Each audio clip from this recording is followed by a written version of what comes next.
Welcome back to the Dynamo Show. This is James Earth, the Chief Architect of WOW for Dynamo Entrepreneur. We support entrepreneurs in living well and doing good. And we have one entrepreneur for you today, Mr. Phil Richardson. Welcome to the show. James, great to be your acquaintance. I'm really happy to be here. Yes. Thank you for the invitation. You come highly recommended by a dear friend of ours, Ash Silva. You know, he is a good friend. He's been around. He's been on the show before, and he's called the Connector. Yes, he is called the Connector, and he's connected us for good reason.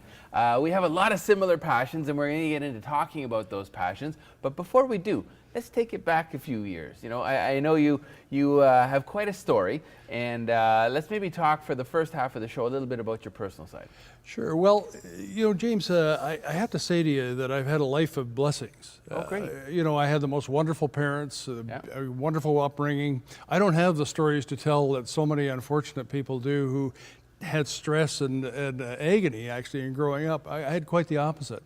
And in fact... Great to hear. You don't hear that often. Well, it stimulated me to become a very good father. And so the most important people in my life include my 4 sons, who are now adults and earning a living, happy to say. And what ages are they now? They range in age from 32 to 42. Okay. And I have 8 grandchildren. Wow. 8. Very cool. And the revenge of the estrogen.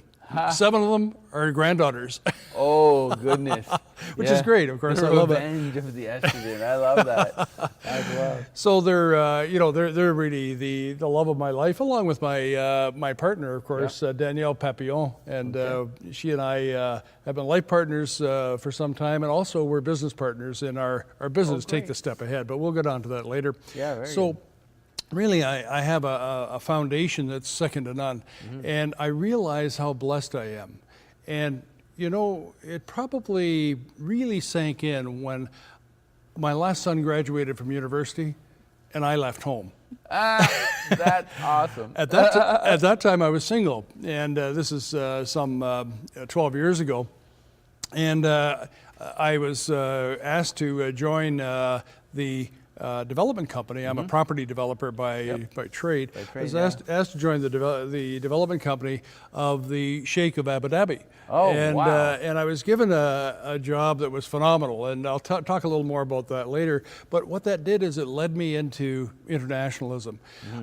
When my dad was in the Air Force, we lived for 4 years in Germany, and so I had a taste of it. And being in Zweibrücken, which is very near Frankfurt, where I know you're from. Frankfurt. Yeah, that's right. I know Frankfurt rather well. And so it not only gave me the taste for it, but it also gave me the approval, if you like, to travel abroad. Yeah. You know, how young were you then? I was 12 years till 16. Okay. At that age. Yeah. And so, you know, what it is that when you assess the people who move from their home countries, such as you have done, such as I did. I'm actually Canadian. I was conceived in Frankfurt and born on Canadian soil. I knew that. Yeah. But what I'm saying is that you know, when we move into other cultures and so on, we're actually a very small minority of people. Very often it's the case that you have what we call expatriates or expats. We have far more in common with our expat friends than we do with our homelanders. And the reason for that is very simple. I found out after a while. What that is a sense of adventure. And so, you know, Good point. I would be sitting at an expat bar on a Wednesday evening, and my friends and I would say, why don't we go to Bangkok for the weekend? And everyone would say, absolutely, see you at the airport. Yeah. So it's a different mentality, if you like. And so it led me into adventures that I never would have had I remained at home. Yeah. And some of them were extremely influential on my personal and spiritual growth. So, for example, and I shared with you a short story I'd written about Mumbai.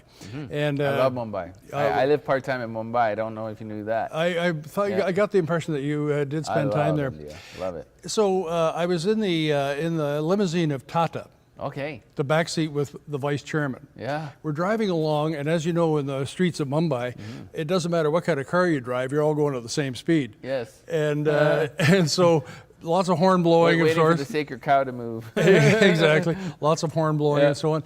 We stopped for a moment, and I looked out the window into the eyes of a man who was living in the entranceway to his home, a box. He was dressed in shorts, no top, some beard.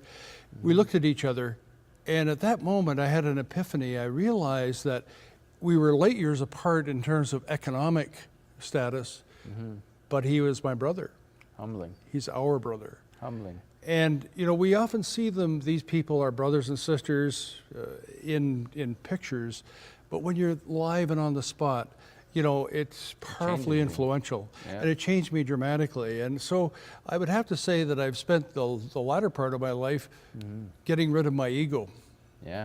And, you know, when I know that sounds a little odd, but the fact is, Bertrand Russell, one of my favorite philosophers, says, you know, apart from one infinitesimally small and irrelevant exception, the universe is made up of others.